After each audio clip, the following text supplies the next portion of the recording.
Okay, so I'm going to go over how to quickly make a website. Obviously, I'm not really planning this ahead of time, so I can't guarantee how it's going to turn out. The first thing I want to do then is think about how I'm going to use this image. The website I'm going to make is a Robot Awareness Week website, because I couldn't think of anything else. And so I have the robot here. I've already selected my image and I have that open. I first need to think about how wide this website is going to be in general. Now, some websites, of course, have a repeating background that goes all the way across it, and they have kind of 100% width. But you still have to plan for how wide you want the content to be, even if backgrounds and things are extending across the page. I'm just going to kind of make a fairly small website.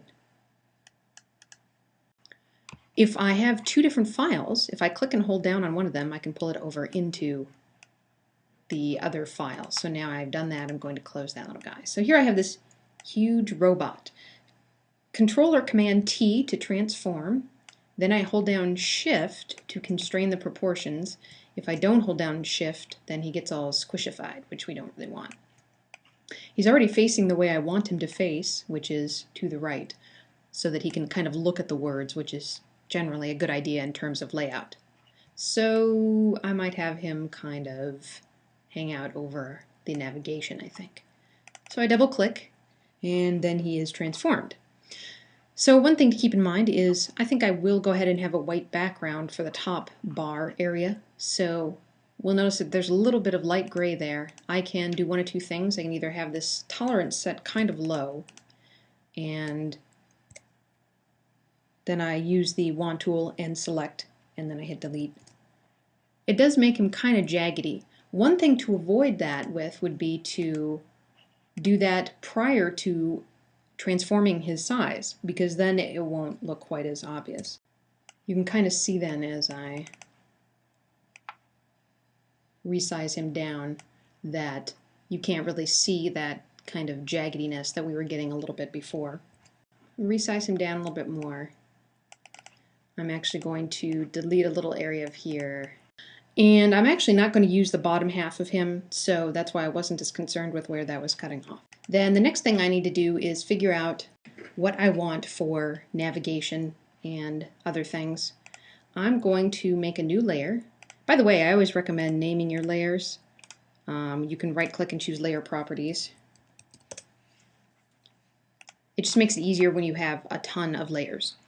So now I've made this new layer. I'm going to consider how I want my navigation or some sort of bar going across.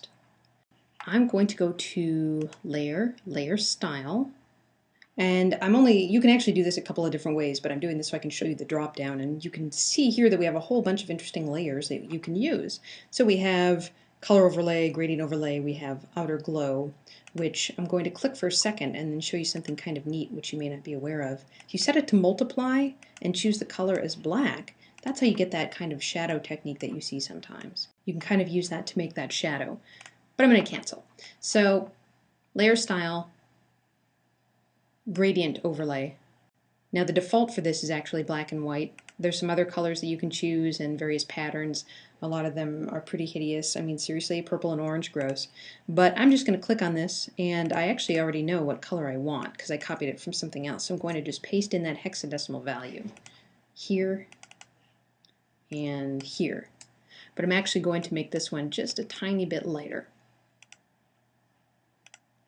And hit OK. I can also put a stroke in here. If I set it to the inside, then it's just on the inside of the item. I'm going to set it to 2. Let's see what might look nice. Maybe a brown. See, this is why you should use that color website for selection. Okay, now you may be wondering, why the heck did you use that blue? There's red down there. That looks kind of weird. Well, I know that I'm not going to be using the bottom half of this little guy. So I'm going to save. And now I will go ahead and figure out exactly how I want to have him kind of peeking up over that navigation bar. I zoom in, and then I'm going to take the transparency down a little bit so I can kind of see what's going on here. I'm going to delete everything but this portion. But notice, of course, that I want to actually have his little hand there kind of peeking out. Well, I can hold down then this and kind of eyeball it, and then I'll fix it up in just a minute. You can do this the other way too. I'm actually going to grab him, put him at the top, and then I'm going to say deleted. Now I need to go in and kind of clean that up a little bit. And remember, you would actually probably spend a lot more time doing this nicely. I'm just doing this so I can show you. Oh, and I've got to delete, oops, some other things here too.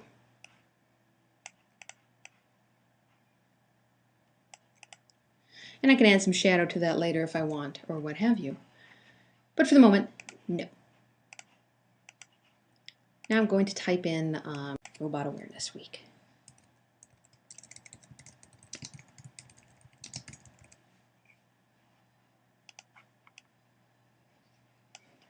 And even though I don't have it selected, I can go ahead and choose the sizes.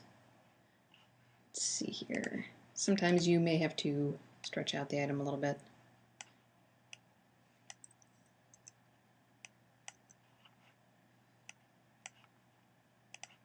Now I'm going to add a layer style to that.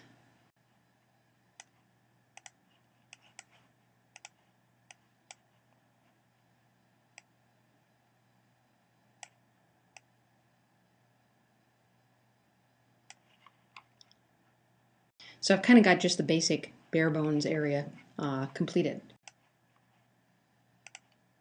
Let's see how this works.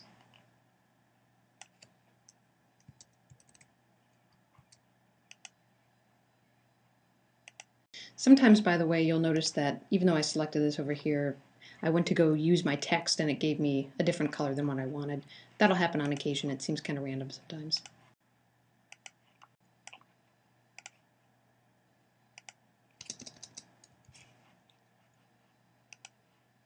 I feel like I should be whistling or something, humming. And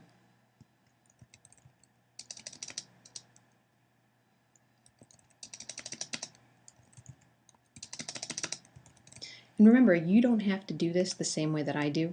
If you find a different way, something that works better for you, by all means, use that way.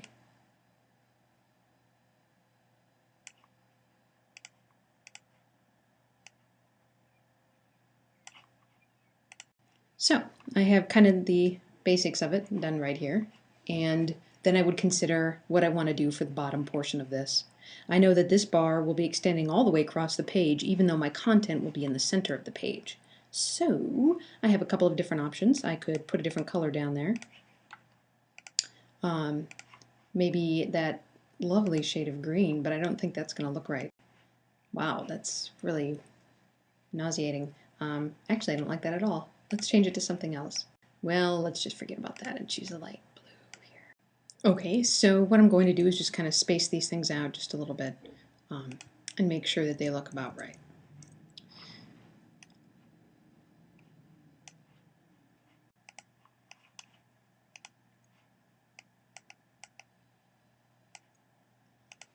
So what you may not know is that you can use an image in place of an H1 or H2 or what have you, which is useful if you have a font you want to use for stylistic purposes, but it's not available on everyone's computer, so you can't actually use it when you're typing up the CSS. Say I wanted some really funky font. The only thing I would need to keep in mind is that, of course, I have to write it out and make it an image each time. So I would plan ahead and think, okay, well, what sort of words am I going to use?